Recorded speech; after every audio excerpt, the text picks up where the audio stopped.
Mama ka lang sa amin. Teka, namumukhaan kita. Di ba ikaw yung hepe ng Santa Marcela? Naligaw kaya ata. Hindi ako naligaw. May sadya ako sa inyo.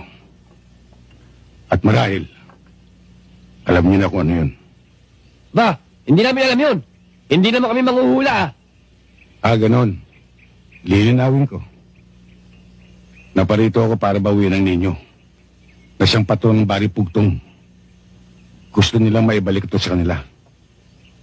Hindi dahil sa taglay nitong hiyas at ginto.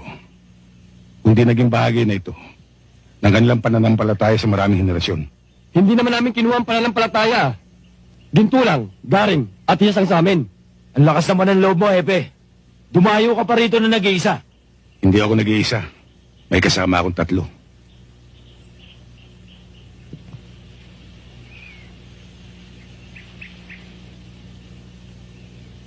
Niloloko yata tayo nito ah. Oo nga eh. Hindi ko kayo niloloko. Ito nga isa eh. Ito pa yung 2.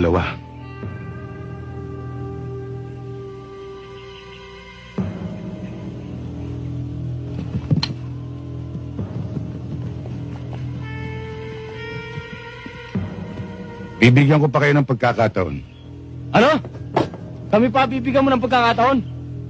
Hepe, nasa bakuran ka namin. Gusto mo itumba ka namin ngayon?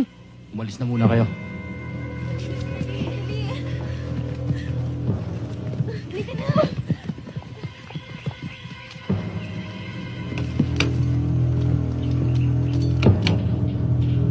Ibalik nyo lang ang ninyo. Para wala tayong problema. Anong problema? Ikaw ang may problema. Pumasok ka sa umunil.